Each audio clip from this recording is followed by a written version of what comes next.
So we're going to talk about ancestry and Hispanics, Latinos. Well, we're going to talk about, this is just for the first part of the class, and then we're going to talk about Haiti.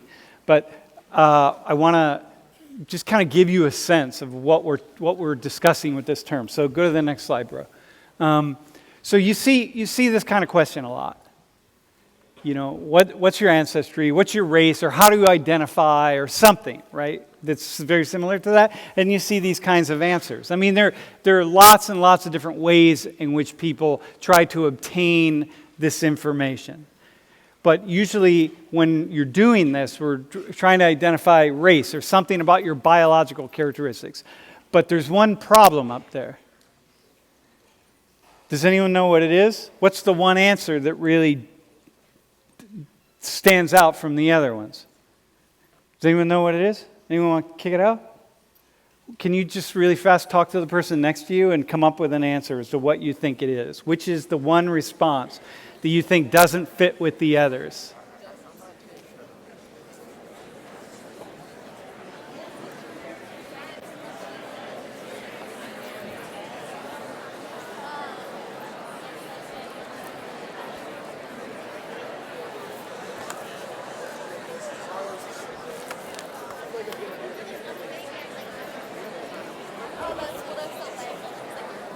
Like so.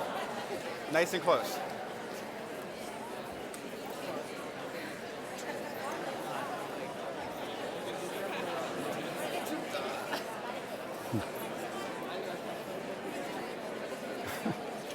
All right, man.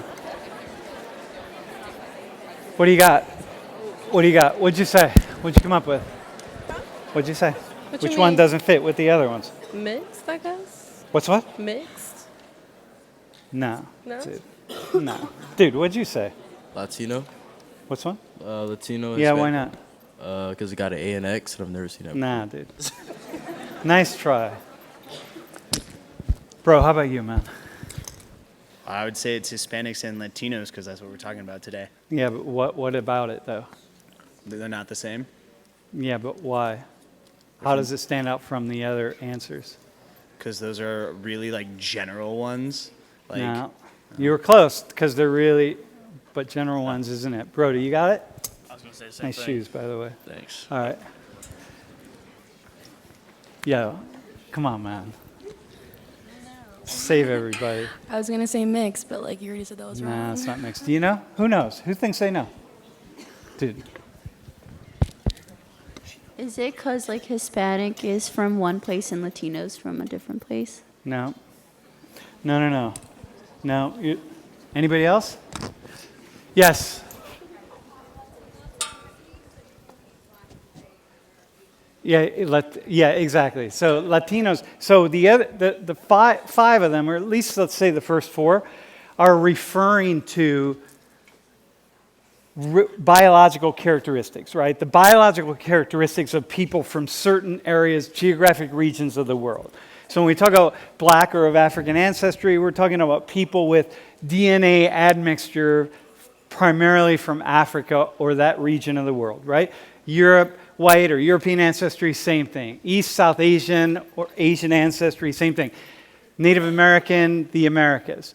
Although Hispanic, Latino, Latina, Latinx refers to is an ethnic or cultural category. So you can be from lots of different areas of the world, i.e. lots of different races, and be Latino or Hispanic, okay? So it's an ethnic category, and the other ones are racial categories. So here's where we're at. By the way, Hispanic, let me just say this about Latino, Latina, Latinx.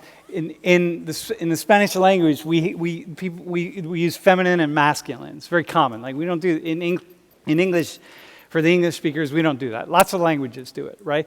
But what happens is that most people defer to the masculine because that's just kind of how it is. So when we talk about Latinos, technically speaking, are male Latinos. Latinas are female Latinos. But if we're talking about all Latinos, we always say Latinos because it's the male. So it's sort of like people in English will talk about mankind. We never say womankind. It's mankind, man this. So the history of man. It's not the history of woman.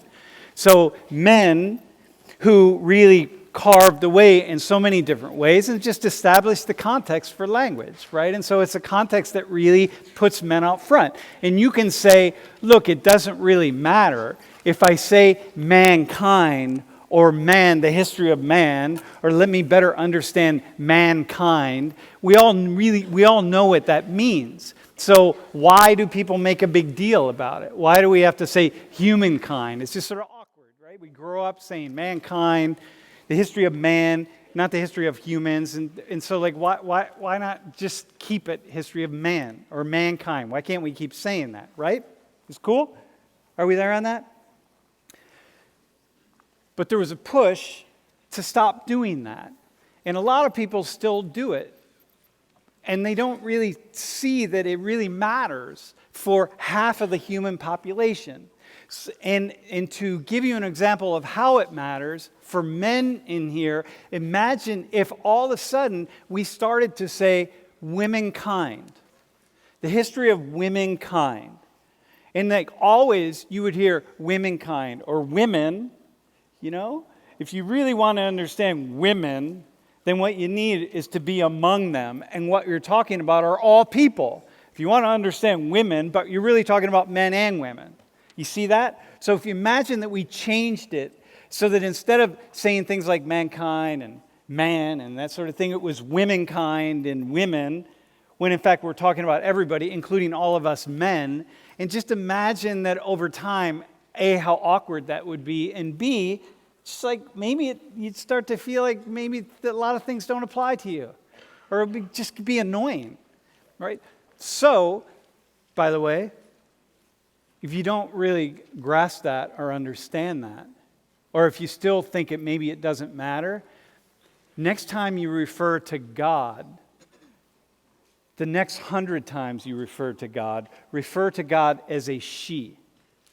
You know how we talk about God as a man, and God wants me to be more loving. He really loves me, and He really cares for me, right? And it's he, as though God is a male. And if I ask you, you will all say, those of you who talk about God in that way, but I don't see God as a male. I see God as just God. I just use the male pronoun because it's easier, and everybody knows what I mean. So what I will say to you is start using the female pronoun. The rest of the semester, always refer to God as a she. God loves me. She really wants what's best for me. She really wants me to get an A in this class. When I pray to her, I feel like she really listens to me. All of those things, that whole conversation that you have either with yourself or with other people, refer to God as a she. And if you think, well, that's silly, well, it's just as silly as referring to God as a he, which makes no sense. So try it and see the awkwardness of that and see if it makes sense. And maybe it does make sense, and maybe you'll start to feel it. Because in my mind, God would clearly be a she anyway. Because if the way that in the monotheistic traditions, we talk about God as the creator, women are the creator, they give birth out of the womb, God gives birth out of the womb of God. And so if anything, we ought to refer to God as a she if we're going to use any pronoun. So just a thought, just try it. See how that is. Life is about kind of shape-shifting the way we see the world and getting outside the box. So anyway, that's a long way of saying that what people have done is started to use Latinx. So instead of saying Latino or Latina, it's Latinx. And the X is a way of referring to both the male and the female in the Spanish language. And so you see Latinx all the time, right? So it's kind of cool. Actually, it's a different thing. All right, y'all. Next slide, bro. All right, so come back to here. And then we're going to do an activity. So remember we talked about Los Indios, like people coming over, crossing the Bering Strait, from Siberia into what is now Alaska, coming down through North America into Central America, South America, and populating the whole region. And then they become Indians, Native Americans. Okay, the native peoples, the indigenous peoples of the Americas. As soon as they cross over the Bering Strait, at that moment, obviously nobody named them back then, but that's the moment they become a category of those Indios, right? Then the Europeans come to the New World from Europe. So white Europeans, they come to the New World and they do their best at being gentle, as what's his name thought that they were. And then start the slave trade, chattel slave trade, and go to Africa and bring Africans over. So here you have Indians in the Americas. So in South America in particular, you have Indians, you have white people, and you have black people. So you have people really from all over the world, because you have Asian blood coming this way, you have African blood this way, and you have European blood coming from there. Okay, cool? So it's an ethnic or a cultural category. Now, it gets really complex as to what it means and how we should talk about people and identify people. So go to the next slide. I need 2 volunteers. And what I need are a person in class who has the highest GPA, and he can't be a freshman either, and the person in class who has the lowest GPA. And at the lowest GPA, you're probably on probation. So who's on probation and is willing, and if your parents don't know you're on probation and they're not watching the screen. So first off, who has the highest GPA? Who has a 4.0? Who's got a 4.0? Someone has to have a 4.0. Seriously, nobody? Come on. 4.0? Nobody has a 4.0? Who has a 3.99? Who has above a 3.95? Anybody? Wait, what year are you? You're a sophomore? Wait, who else has above a 3.95? Dude, what year are you? Sophomore? What's your major, bro? Econ? Poli-sci? What's your major? Journalism? No, we got to go with that. Not that journalism isn't difficult. It is. Wait, hang on. Now, if you said sociology, that would be different. That's a tough major. Wait, who else? Bro. Dude, mechanical engineering, my friend. He wins. All right, bro. Come down again. The African guy. All right. Dude. Oh, my God.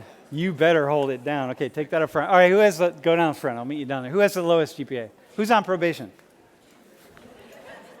Dude, if I was in this class, I would be coming up front. Who's just hovering around it? Who's below a 2.0 right now? Anybody? Oh, come on. Who is but doesn't want to admit it? Dude, I'd be proud of that myself personally, but whatever. Who's close to a 2.0? 2.1. Who's at a 2.1? Come on, you have a chance to show this guy up, man. Oh, come on. Seriously? Who's got a 2.2? Or a 2.3? Who's got a 2.2? Don't be ashamed, dog. Dude, seriously? What, 2.2? Dude, come on, man. All right, come on, let's go. There he is, right there.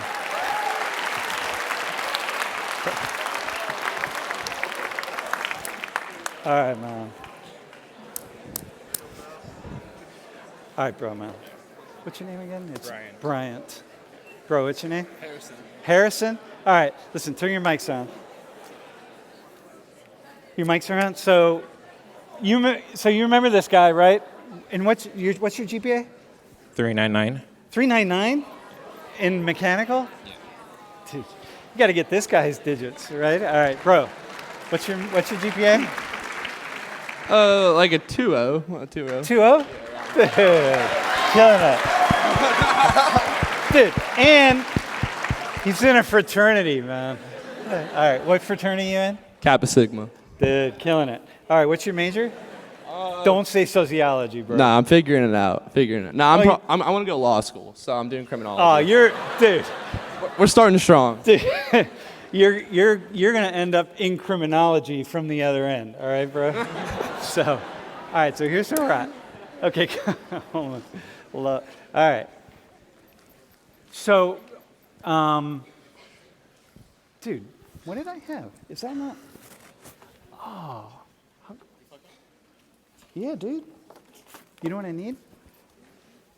I need a map like that right there. Actually, you know what? I don't. I don't. We're all good. Okay, you ready? All right. Yeah, okay, that's all right. Just go back to the thing. Okay, now here's the deal. What I'm going to do is, y'all, so Harrison, right? What's up, man? Bryant Harrison. So I'm going to go around the class, and you're all going to do this as well. You can do it with your partners, okay? We're all going to do it. All these are all categories, and we talk about Latin America, and we talk about the south of the United States in the Western Hemisphere, south of the U.S. These are all the kinds of categories that we're using, okay? Anybody I find in the class who is from or lives south of the United States, they're going to identify in one or more of these with these characteristics, okay? Got it? And so what you have to do is, you have to pick out what are the characteristics they would identify as, and you have to do it really fast, okay? So, got it? All the things that they would identify. So, if I pick out somebody who's from Ecuador, what are the ones that you could say about them that would be true? What could you call them that still would be true? Okay, they might say like, hey, I only use this one. We're not going to go with country names. You can't use a country name. But you're going to say, but still, these all would technically apply. Okay, Latin America, I'm not going to define them for you either. That's part of seeing how well you all do. Okay, so we're going to start with her. Bro, do you have another microphone? Okay, we're going to start with you. Can we get it? We're going to get it. You're going to have to raise that because we're going to get it. Can you stand up? What's your name? Rosie Beth. Okay, hang on. Go. We're going to put her. All right. Oh, you're doing the map thing? Dude, you're killing it. Okay, what's your name? Rosie Beth. Say it again. Rosie Beth. Rosie Beth. Yeah. And where are you from? Turn right there. Where are you from? Where's your family from? Mexico. Mexico.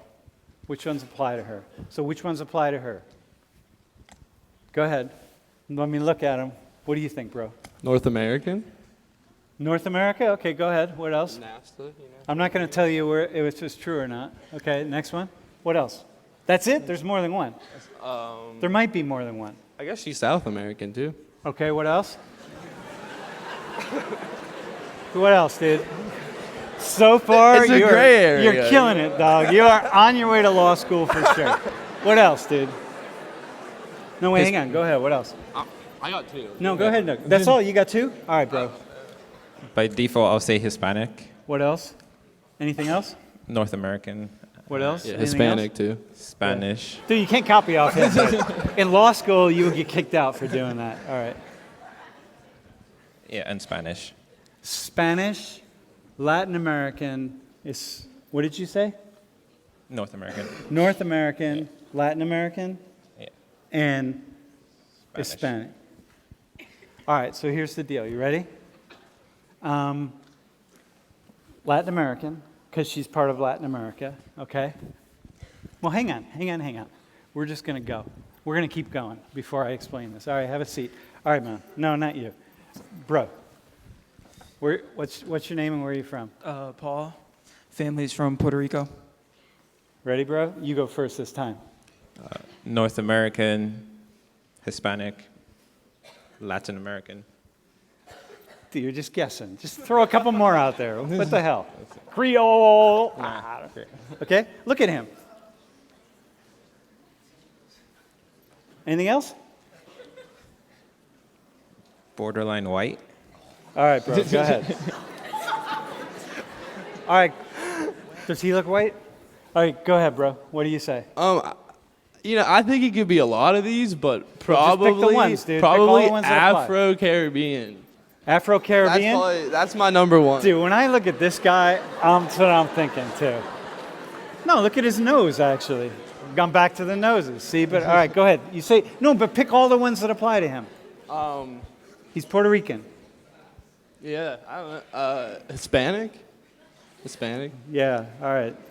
Anything else? Nah. All right, dude, have a seat. All right, I need somebody else. Who else? All right, stand up so we can get you in here. All right, I'm Ecuadorian and Dominican. Ecuadorian and Dominican. Go ahead, man. Harrison, you're on. Pick all the ones that Central apply. American. Maybe a little bit of South American. Maybe a little bit. It's in there, in the middle. Hispanic, Latin American. All right. Bro, 4, that's double. dude, you killed it. South American, Central American, Latin American, Hispanic. What was the other country? You said Ecuador and what? Dominican Republic. Yeah, I think that's it. Yeah, all right. Nice guess. So who else? Dude, seriously? All right, here we go. Stand up, bro. Let them see you in the live stream. Look right there. All right, where are you from? So I'm Italian and Puerto Rican. Just go So- with the No, I Puerto know, I Rican know. side. I'm white as shit. Oh, okay. Still white, EWAS. white, possibly Latin American. All right, Harrison. Yeah, I'm kind of stumped on this one. European and Latin American, 50-50. 50-50. Those are your chances of law school right there. All right. Can you get a, all right, go ahead, stand up. Can you see her, y'all? You might want to turn around and look at, do a close-up, Oh, snap. Okay. All right. My dad's side's from Honduras, and my mom's side's Brazilian. Whoa, all right, cool. So South Honduran? America, Central America,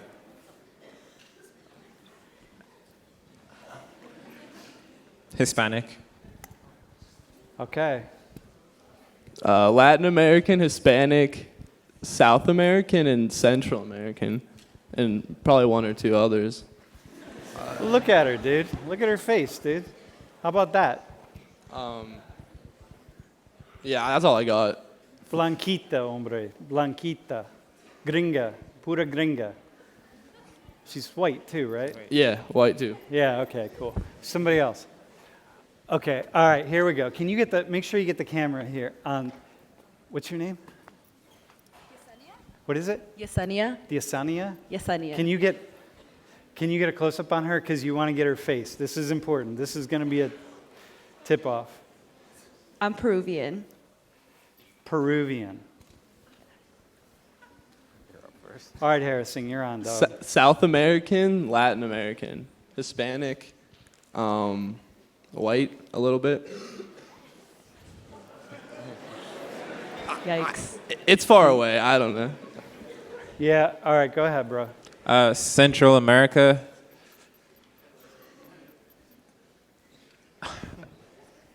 And Hispanic.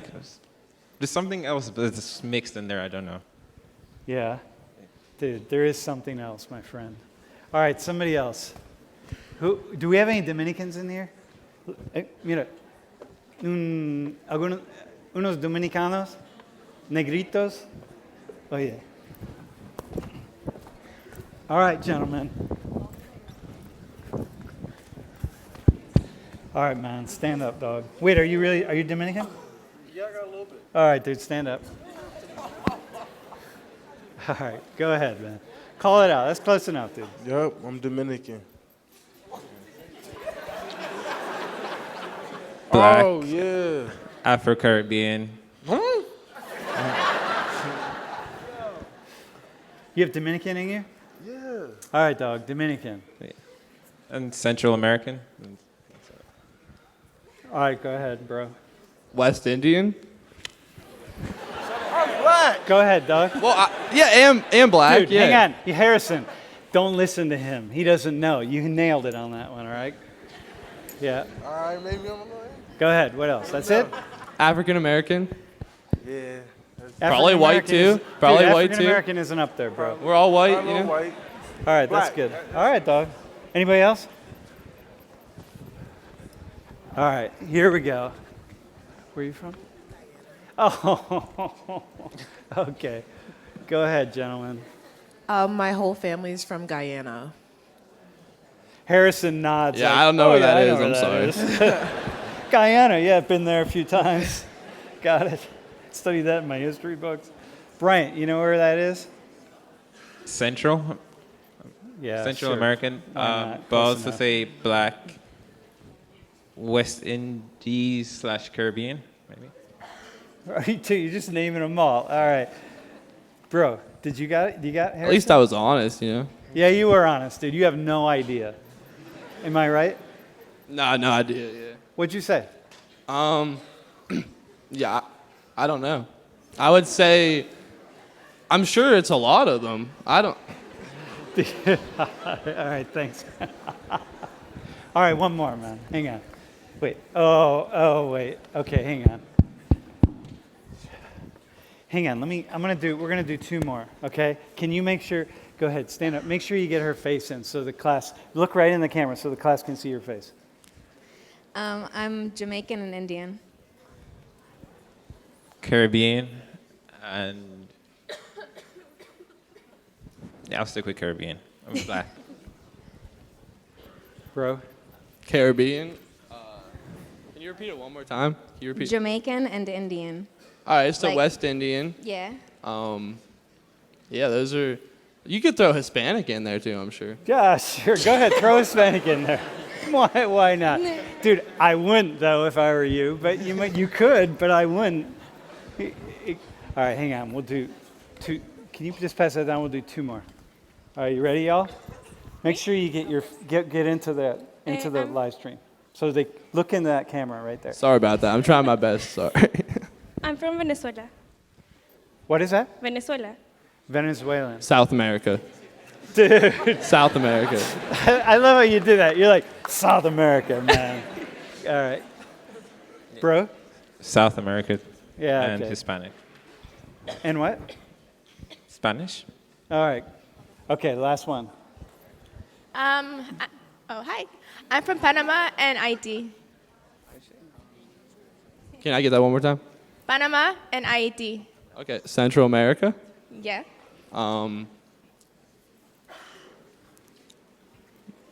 Latin American. Dude? Haiti. Oh, Haiti. Okay, yeah. So. You guys Caribbean? got it?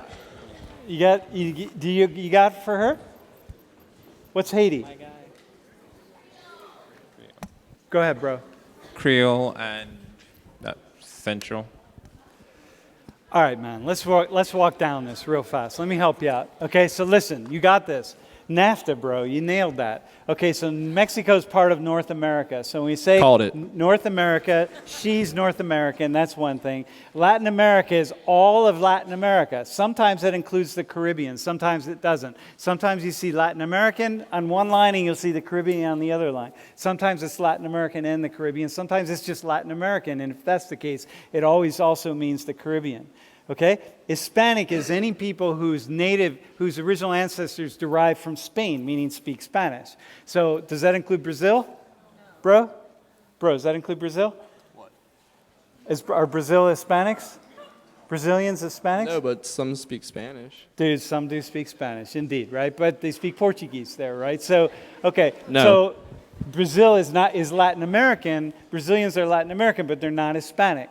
West Indian is the name of this whole region right here, the Caribbean, where it was given to the Caribbean by Columbus. So Columbus sailed this way, seeking a road to India, and so they just called this the West Indies. The Spanish and the French started calling this whole region the West Indies, meaning that Columbus first landed right here on Hispaniola, and so they become West Indians. But there's the Greater Antilles, the Lesser Antilles, and then Hispaniola. So Hispaniola is part of Haiti, the Dominican Republic, and Puerto Rico. Okay, Caribbean is this whole region here.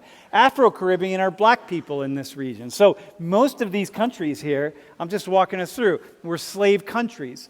So all the countries in the Caribbean, like the Dominican Republic, Haiti, and so on, and Cuba, and part of Puerto Rico. And so you have lots of Afro-Caribbean people who may or may not be derived from the Spanish, right? White, so you have all the white blood. So who is white here? Who's like Latino and white? So like that dude right there. So he clearly is going to be white, right? But he's also going to be, so black is, so you could be, if you're Afro-Caribbean, you're also going to be black, right? Indian, meaning that you derive your ancestry, the young woman up there at the top from Peru, see, if you can see, if I brought her down, you can see her features. She has Indian features, so she definitely has Indian blood for sure, right? So she would be Indian, not West Indian, because she's in Peru.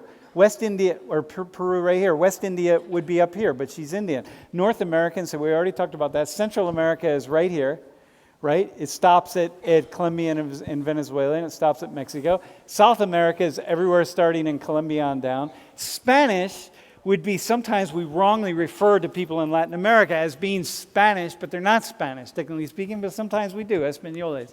And then Creole, mostly Creole means mix. Like it's a French word that we start using to mean mix. And so we talk about Haitians because Haitian is a former French colony. And so we talk about that, lots of Creoles, like she's part Creole. But that's how you break that thing down. So lots of people, so she, for example, you got white blood. Like here, can you stand up really fast? So she's Mexican, right? So here, so she's North American. You speak Spanish? Yeah. She's Latin American. She's Hispanic. She is white because she clearly has white blood, but she also she has Indian blood for sure, and she might have some black blood, but probably not because she's Mexican, and there weren't many black people in Mexico. She's North American, and that's it. Cool? So you're like 6 different things, and this is how this stuff gets really complicated, right? Are we cool? Jamaicans don't speak Spanish in Jamaican, so they're not Hispanics at all, but they're West Indian, they're Caribbean, they're Afro-Caribbean. If you're Jamaican, you're almost certainly going to be Afro-Caribbean. You're going to be black, you're going to have Indian blood, you're going to be, et cetera, et cetera. Is that cool? Dude, I actually think it was equal, my friend. So you got beat out by a guy with a 2.0 GPA. Killed it, dog. All right. Nice job, my friend. You redeemed yourself. All right, so you see how that goes? One more thing. Let me show you something. Go to the next slide. Remember, I did this last class. I just want to show you this, and then we're going to talk about Haiti. Look, the slave trade in Africa was not Africa. We didn't get slaves from Africa per se. We got slaves from various certain parts of Africa, actually a fairly small area of Africa. Africa is a huge place. And so therefore, when we check the DNA of people who are still living, who trace their ancestors to this region, and we check it to like Haitians, to, Black Americans, living in the deep South and so on, we see very similar DNA. But the DNA isn't shared, like Black Americans, for example, you don't share DNA with people from this part of Africa, because you don't. You share DNA from people right here. You see how that works? Like, so, it's just it's like something to really keep in mind as we move forward in lots of things. All right, man. So, next slide, bro.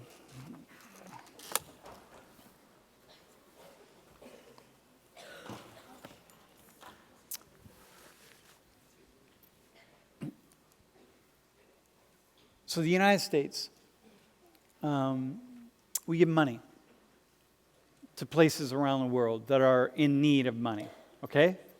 So we have our money, we break it down, and we give for a lot of things: refugees, housing for people, AIDS, HIV prevention, and food security, natural disasters, population control, transportation, electricity, energy, maybe helping countries to supply electricity to their people, or sanitation, or clean water, or any numbers of things, okay? So we give a lot of money in aid around the world. So we collect our tax dollars here in the U.S., and we distribute the tax dollars in lots of ways. In some ways we do it. We send it abroad to other countries to help them out, okay? Cool? Next slide. So, the U.S. budget's about $4 trillion this year. What percentage of that budget will we spend on non-military aid to other countries? mostly poor countries. How much of that budget will we spend? Break up and talk amongst yourself really fast.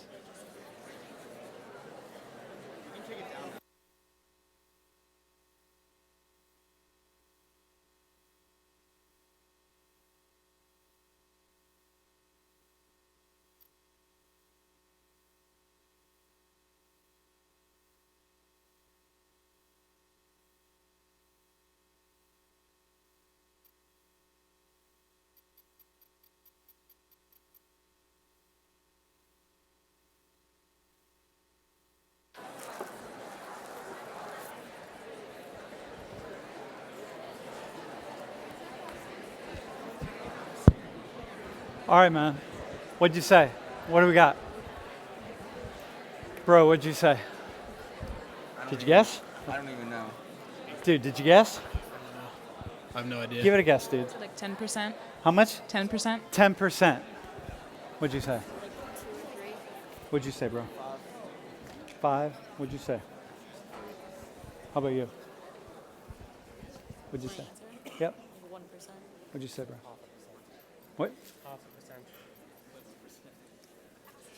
What'd you say, bro? We decided on 0.1%. Bro. Just 5%. 5? 1? Less than 5. Yeah, less than 5? Bro. 0.5%. Listen, so go to the, can you hit, yeah. So listen, public estimates. When we ask Americans how much money we spend on this kind of foreign aid, the average answer is about 26%. Okay? The actual answer is less than 1%. And that matters because it matters how we see ourselves and how we work with ourselves in the world. Okay? And we're going to talk about Haiti for the rest of the class. And it matters because we are an extremely wealthy country. And wealthy countries don't get wealthy just on their own. You get wealthy based on certain, oh my God.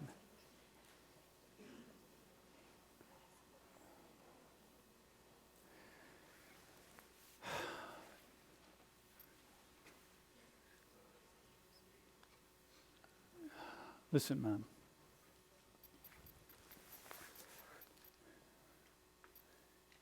I'm going to say something which is maybe a little bit uncharacteristic, and it's going to sound like I'm trying to get you to think something. And I just want to provoke you to do the exploration on your own. So my intellectual work when I was younger is on like foreign policy. And in Latin America, my expertise is, my area of expertise, so to speak, I could even say I have one, is Latin America and Africa. And spent a lot of time studying development, how countries got to be rich. Some countries got to be rich and some countries got to be poor.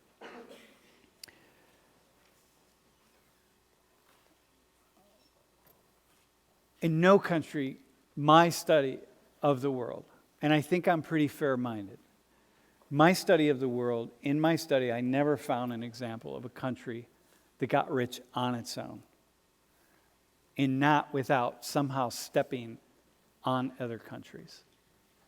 And what happens is, once you become the dominant group, once you become the leader, or once you become the most powerful person or group or whatever it is, you get the right to make the rules. And once you make those rules, you don't make the rules so that everybody benefits equally. Like, that's not what happens. Like, you're not going to, if I gave 10 of you the right to make the rules about how grades were going to be distributed in this class, you would never come up with a system in which the 10 of you, would probably not do very well because you would elevate skill sets that are not yours. you would probably come up with some kind of system, almost surely, no guarantee to come up with a system in which you were certain that you were going to do well, that it maximized your skill sets. And my study of the world is that countries that got rich have gotten rich by but largely setting up policies and creating a world and rules in which that benefited them over and above other countries. Okay? So when I look at this and I think about, wow, us giving out aid, it matters because we're not the richest country in the world simply because we work that much harder than other countries, because we're that much smarter, we're that much more talented, etc. Some of that is in play. But when you study history in the way that, if you study it, and don't listen to me, you study it yourself, it's like, man, it's a rugged place out there, and this is not this lovely, peaceful, nonviolent, giving, sharing country that we like to make ourselves out to be always. Sometimes we are, but just as often we're not. And so this matters because when you give aid out, in some ways we get more money coming into us by all the systems that we've set up to exploit other countries, and now we just give some of it back. So go to the next slide. So here's one, for example. It's not entirely true, y'all, right? This is also an amazing country. It's a cool place. It's like great, etc. We're the most generous country in the world. In 2015, that's how many billions of dollars we gave out in aid, okay? And so that's a lot of money. Germany was next, the UK, France. I don't see China anywhere on there, right? But you say like, well, okay, we're the most generous country, but go to the next slide. But at the same time, no, dude. Oh, shit, dog, what did I do, dog? At the same time, we are also not at the top of the list. We're at the bottom of the list in terms of the percentage of our GDP that we give out. So all the money that we bring in, we give out a smaller percentage in foreign aid than every more developed country in the world. Even like Portugal, which is practically a third world country in so many ways, gives more money than we do in percentage of their budget. Okay? So, yeah, I don't know how I screwed that up. All right, man. But anyway, go to the next one. Okay, so I want to talk about Haiti. I'm going to give you one example because we're working on Haiti in here, and I want to talk about the Haiti project. So here is Haiti. So check it out. See Florida up at the top? Haiti's actually really close to us. So here's Florida. There's Cuba. Haiti is part of Dominican Republic, the Hispaniola. This is where Columbus first landed, right here. So if you go to Port-au-Prince, you find like the anchor from one of Columbus's ships there in the museum. There's Puerto Rico, here's South America, etc. It's very close to the United States, okay? Next slide. So here's something about Haiti. 60 is the life expectancy of Haiti.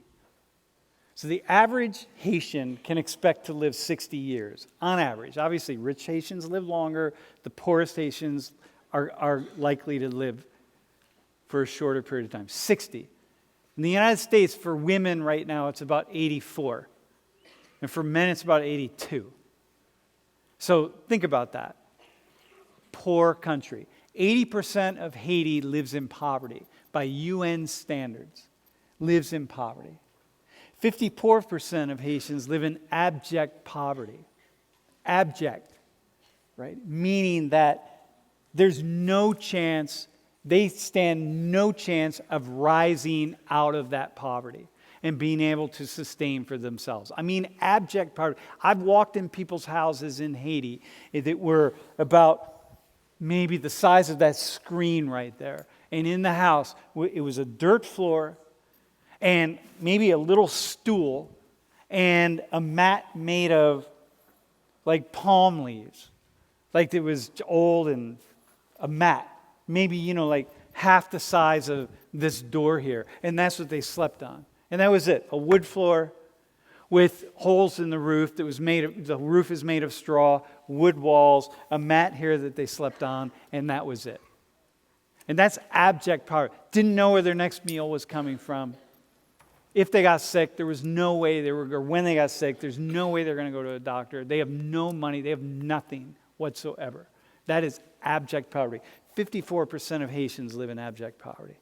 And you think about that, and you don't study the history of Haiti, and you don't study the sort of have a deeper understanding of what the processes are, and most of us don't because we don't study it. We're not inclined to study it, and we're just not going to go there. But if you do, you start to come up with an understanding of how and why that's the case. So go to the next slide. So I'm going to give you a history of Haiti in 3 minutes, okay?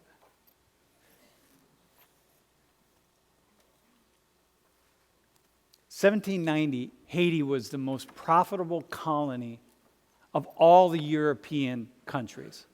There was not a single colony anywhere that was more profitable anywhere in the world. It was a French colony. Haiti provided 50% of all the revenues of France. 50%, you all, meaning, and what they did, so the French took over Haiti, brought slaves from Africa, right? Provided in Haiti 1/2 of the world's sugar, the most lucrative crop, 2/3 of the world's coffee, the second most lucrative cash crop in the world at the time, with 500,000 slaves. 500,000 slaves brought from Africa. The slaves on average lived 5 to 6 years. Meaning they worked the slaves to death. It was so profitable in Haiti, slavery was, that you could go to Africa, spend a lot of money on a slave. In today's dollars, at that time, in today's dollars, a slave was about, in the United States, a slave was about $30,000 in today's dollars. So it was expensive. Poor people didn't own slaves. So these big landowners go to Africa, get slaves, work them to death, 4 to 5 years, and when they die, just go and get another one. Okay? That's how profitable Haiti was. And you think, my God. So here's what Haitians did. This is a black colony. Almost all black people and a few light-skinned and Creole French people. Okay? Really wealthy. So eventually, black Africans, the slaves, they started having an insurgency. They did exactly what the colonies were doing in the United States. In the United States, they were revolting against England to get their freedom, right? Think about this, the founding fathers of the Americas. They were revolting against England to get their freedom. In Haiti, the Africans who were being worked to death under horrific conditions, they were rising up against the French to get their freedom. And in 1804, they won. They were succeeded in overthrowing the French. And you got to applaud, right? Because, like, my God, you did exactly what these Europeans did in the Americas, the founding fathers here in the United States. They overthrew the oppressors to get their freedom. So this is a good thing, right? If you think backwards, it's like, this is amazing. This is what should happen. Like, you overthrew your oppressors. These are horrible conditions. Imagine someone just day after day just beating the hell out of you, and eventually you rise up and you overthrow it. It's like everybody's going to applaud. But the world didn't applaud. And of course the world didn't applaud, because if blacks in Haiti succeeded in getting rid of the French, then what does that mean about blacks in the Dominican Republic?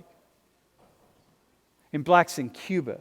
And blacks in the United States? All the other slave ports and slave areas. Once they start rising up, then remember, Haiti's providing half of the revenue for France. Got it? You see that, right? Just follow the story here. Like, you don't get lost in the history. Follow me here. Half of the revenue in France. So imagine what you've got now is like these slaves have risen up. They basically shut the door to all this revenue because they've said, we're not doing this anymore. The French now have lost out on what is the most important source of their revenue, income, and power in the world. Because black Africans, these slaves, successfully overthrew them. The United States looks down to the south and says, man, if those Negroes succeed in kicking out the French, our Negroes are going to do the same thing. So we can't have that. The Spanish said, yeah, if those Negroes did that in France, then the Negroes over here in the other half of the island are going to do the same thing. And so we can't have that. And so the whole world came, the British said the same thing. So the whole world came together and they said, no, stop. They sealed off all of Haiti and they said, you had all this profit with the French, but you don't have it now. So they said, listen, nobody's going to trade with you. Nobody's going to do anything with you. Basically, we're going to isolate you and you have nothing. And you're an island in the middle of nowhere and you have nothing, right? And I can give you land, but if you can't use that land to grow something and sell something, then the land has no value whatsoever if you can't sell it. And so we said, the French and the world community said, okay, well, we will take our thumb, our foot off of your neck, so to speak, which is where we're holding it, to all you former slaves, if you pay French $160 million in reparations. And they said, of course, we don't have that. Back then, that's a lot of money. We don't have that. And so they said, okay, well, then we won't do it. And so Haiti then went from the single most profitable body of land in the world, to very quickly, within just a few years, one of the poorest lands in the world. As the rest of the world just said, no, we can fight for our freedom, but you cannot fight for your freedom. Because that's how it works. And we have the power, and we establish that. And so one of the things that you have to remember, that I say this all the time, is look, every country, every land is both good and bad. The United States, for those of you who only criticize the United States, it's like you don't see the good stuff. And for those of you who only talk about all the wonderful things of the United States, you don't see the bad stuff. It's just like Donald Trump. Dude, Donald Trump will end up doing some really cool things. And Donald Trump will end up doing some really horrible, stupid things. And the same would be true if Hillary Clinton had been president. It's all true. It's just part of it. So this is Haiti. You got it? So I'm going to give you one today. Go to the next slide. I'm going to just give you an example of how this continues. And this is especially a shout out to those of you who are conservative. So in the early 1980s, Haiti was producing plenty of rice. Lots of rice. It's amazing land for producing rice. It's still a poor country, but producing rice to Haitians. It's inexpensive enough. It fits well. They can afford it. They got it. It's good rice, actually, right? In the early 1980s, the rice farmers came together and started to say here in the United States, like, hey, we need, meaning like big agribusiness, hey, we need to sell our rice in other places because we can't make a living here. And so the United States started subsidizing the rice farmers, which are mostly big corporations here in the United States, and took Haiti to the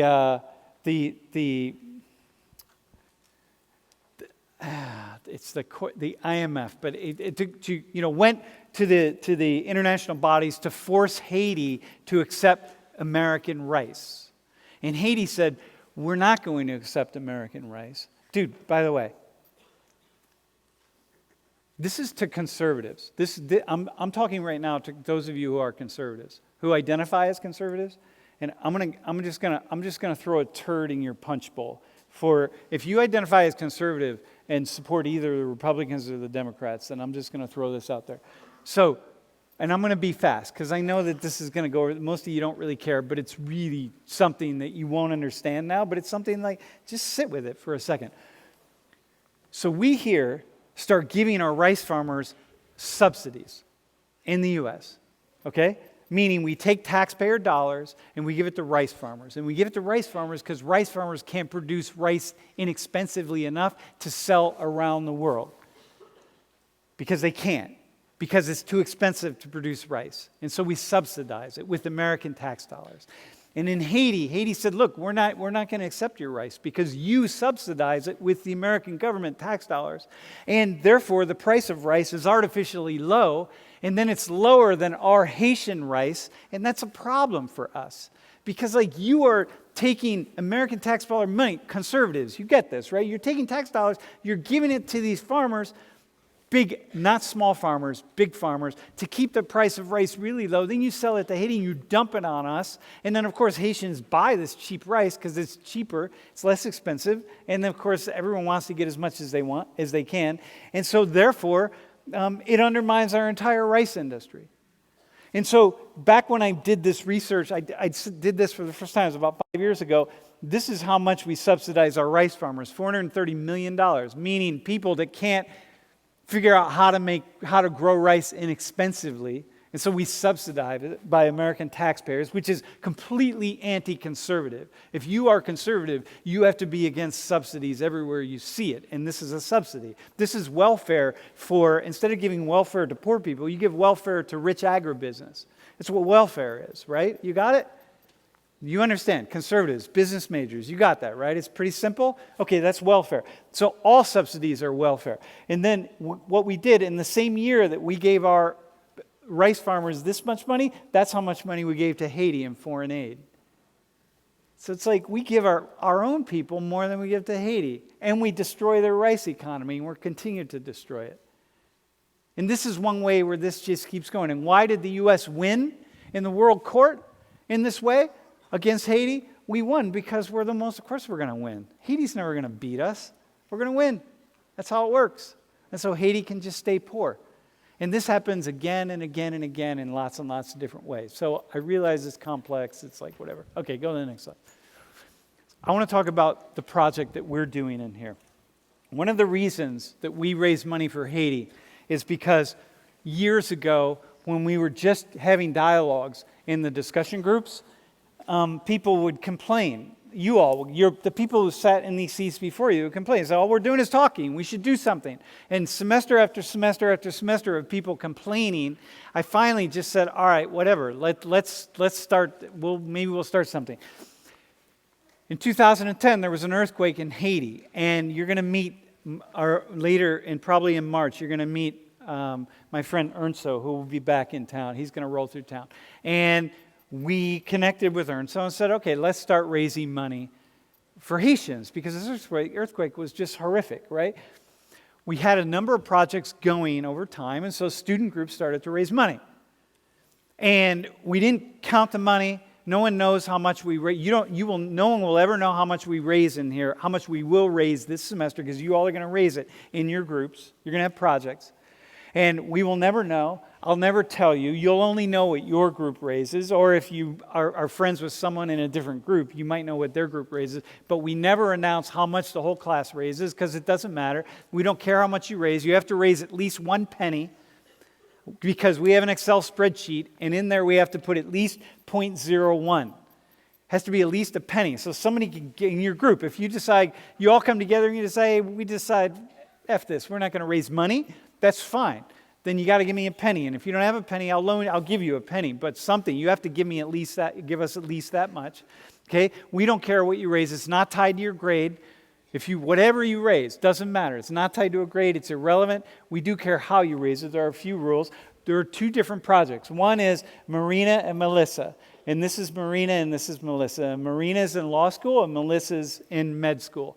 And these are 2 young Haitian women who we met when they were just little girls, and they were going to the church. Ernso has a church that he's not really he's a preacher, but he's not. He's a businessman, but he's such a good speaker that eventually people just forced him to kind of start a church, right? So he started a church, and he's really cool, and it's really lovely. And these girls started to just come to the church, and they were really young, and they just wanted to learn to speak English, and they were poor. Dude, poor. I mean, I don't want to push it too hard, but really poor. They had nothing at all.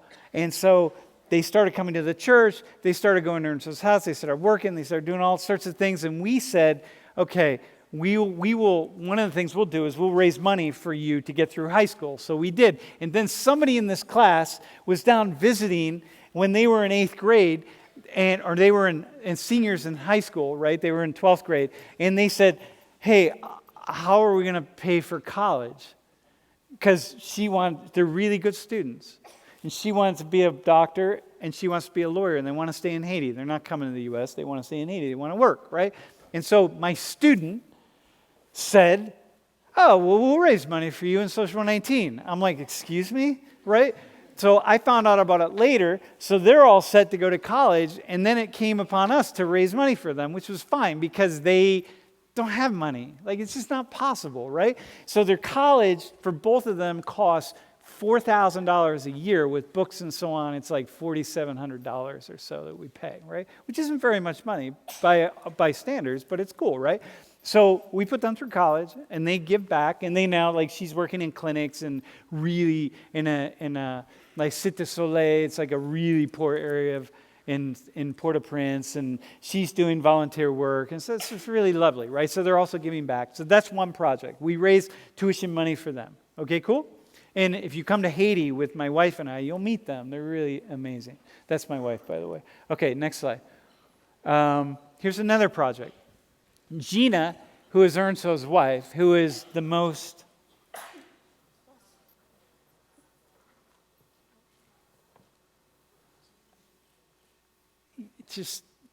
I love Gina. That's all I'm going to say. All she does is read her Bible. She comes to my class sometimes when she's here visiting, and she just sits and reads her Bible. I'm like, Gina, you got to at least listen to me sometimes. That's all she does. So if you're a Christian, good luck finding someone who's more lovely and, oh my God. Okay, well, they do. So there's a group of people in their church, and these are poor kids. These are kids, many of them eat one meal a day. They're really poor. So Ernst's church is not, there are a few fairly wealthy people there. Mostly they are not. It's in Cité du Soleil. It's a really poor area. They are really, really, most do not have money. And some of the kids who are really the poorest of all the kids said, listen, I may eat one meal a day, but there are people who are eating one meal every couple of days. And so what we want to do, and especially in the hospitals, and if you're in a hospital in Haiti, there are no kitchens in the hospitals in Haiti. Like if you don't have someone to bring you food, you don't eat. And so what we want to do is we want to go buy food, cook the food, and take it to the hospitals and distribute it to people who really don't eat at all. And I've been to the hospitals, and it's like, yeah, man, people go days without eating at all. And imagine that you're in a hospital and you go days, like, because people come from the countryside and they don't have family in Port-au-Prince, and it's just like, it's one of those things, right? Dude, there are way more people to feed than we could ever feed, please. It's like a drop in the ocean. But for those people who do benefit from the work of this team, it's amazing, right? So here they are, some of them, right? So go back. So here it's like, so we go to the market, get some potatoes, onions, whatever, go get some chicken. Here they are. This is in Ernst's church. It's church, right? Can you go back? Like, that's the church, right? Got it? So you understand. When I say church, don't think church like you may be thinking. Anyway, it's cool, but it's lovely. Here they are, cooking all day, man. It's like an all-day thing. And some people are only themselves eating one meal a day and still doing what they do for other people. So here's some rice and beans, and then we load it into a truck, and then saying some, that's Gina right there, by the way. And here's all the food and saying some prayers around the food. Look, I'm not a Christian, right? But you don't have to be Christian to appreciate that. I mean, I am Christian. Yeah, whatever. I'm Christian. I'm good enough. All right. So here they are putting it in containers. And next slide. And here's your thing for the initiative, right? You can't raise money, and you can't do something and try to sell it in here. You can't. If you have extras and you want to be outside the door or whatever you want to do, you can do that. But it can't be the primary place where you sell if you sell something. You can't do a GoFundMe. Remember, no minimum or maximum amount. You got that? So don't get hung up on that. Can you blacken the screen really fast? Do not, if you're in your group, the primary reason for doing this is to build group solidarity with your groups, okay? Because it gives you something to work on. And when you work on something together, there's some kind of solidarity, and that's a really good thing, instead of just talking. But first, it's not a chore. Don't make it a chore. Don't do it out of guilt. Don't do it all you got to do is raise a penny, for crying out loud. So it's not, don't feel it as this big weight on you, oh shit, we got to go do this Haiti project. No, you don't. All you got to do is raise a penny, right? Like, so don't complain. Don't complain. It's all good, all right? So, all right, go back. Next, or light it up again. And then, no minimum maximum, your project's not tied to your grade at all, because you give yourself a grade for it. You can't do anything illegal. One semester, some dude who happened to be a dealer came up with this idea he was going to make brownies and sell them. And I should have known when they turned in the amount of money they turned in that something wasn't on the up and up. But I didn't find out about it till later, so what can I say? They didn't sell me brownies, and they didn't sell them in here, but nonetheless, the point is, don't do anything illegal. Like if you have a party and you're like, hey, we're going to have a party, but there are underage people there, you're going to charge at the door and you have alcohol, you have underage, that's not cool. That's illegal technically, okay? You can't use the hub unless you have a student group who can sponsor you. If you need a town permit, you can go to Allen Street, like something, okay? And the money's due on the last day of the semester. If you want to use Peace, Love, and Little Donuts for your fundraiser, don't. Sorry, I was told that they're really they don't want anything to do with it. So that's one of the stores downtown. Yeah. Is there another slide? All right. Hey, Franklin, hang on. Blacken that for a second. Do you want to say anything about your experience, man? Do you have anything you want to say, dude? How did it impact you going there? Wait, hang on. Can you come here a second? Nothing. Just because as far as I know, you're the only one. So you went down last spring break, right? Last spring and summer. Talk right in the mic. Yeah, I went down last spring break and also for a month in the summer. And basically, when you go to like a third world country, like you never just really talk about Haiti. Haiti. Well, when I went to Haiti, I never really came back from it because just seeing like the people and how they're actually living compared to here, it's like kind of like coming back. It's like, oh, America's like a dream, but like people in other places of the world are actually like starving and dying, and I don't know. There's this. No, go ahead. I don't know. It's like even hard to talk about it too, just because like actually seeing people in that state, and I don't know. Like my club started a nonprofit called Timon Katan, and I don't know if you guys heard about it or not, but we have a meeting tomorrow at 7, Thomas 104, if any of you guys want to come through for that. But yeah, I don't know. We pretty much just raise money for like a couple kids there, and I don't know. But the thing is, it's like, you know, Haitians have an immense amount of dignity, right? No, yeah, they do too, and like honestly, they're like the nicest people I've ever met in my whole life. Like for people who it seems like they don't really have much, like for people who seem like they don't really have much, they really like they're giving, like they're really giving. Like when I was there, they would feed me to like no end. Like I gained like 5 pounds just being there. But I mean, it was just yeah. Yeah. And Jeff, you spent a summer in Haiti, right? Yeah. With your church? Back before I was a heathen. Before they excommunicated you? Yeah. Intense, right? It's very intense. Like I went to Haiti to do good on the world and to help people. But when I came back, like you said, I didn't come back. Yeah. Part of me is always going to be right outside of Port-au-Prince. Part of me is always going to experience their culture and their language no matter what, no matter where I go, no matter who I see. Like the lessons I learned from there will never leave. So always being you don't have to have money or anything, you just have to have each other, really. That's what they do. Yeah, dude. So here, let me just say the following. Part of this project is to connect us to a different place, right? And it's just about connecting. And you never know what that connection is going to mean. But it's awesome. I want to say one thing. Hang on, let me just. Wait, we have 1 minute, 60 seconds. I do want to say this. So, so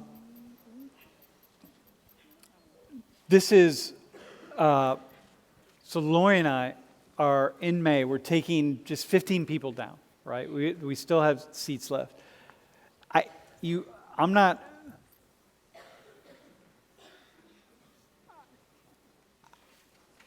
I don't know what I can say about what we're going to do, but transform, man. All I will say is there are lots of different things that I do, but one thing I do is I travel in a way that, like, man, when you travel with me, it's a different world. Like, we went to the graveyard. Dude, we went to the main cemetery in Haiti. Even Ernso and Gina never go to the cemetery. And I'm like, no, Gloria and I are like, we're going to the cemetery. Dude, we just wanted to experience voodoo and like, I can't even, I'll tell a story sometime, man. Anyway, it's really safe. It's really going to be awesome. If anybody is interested, let me know, man. We'll see you on Thursday. All right, thanks, bro.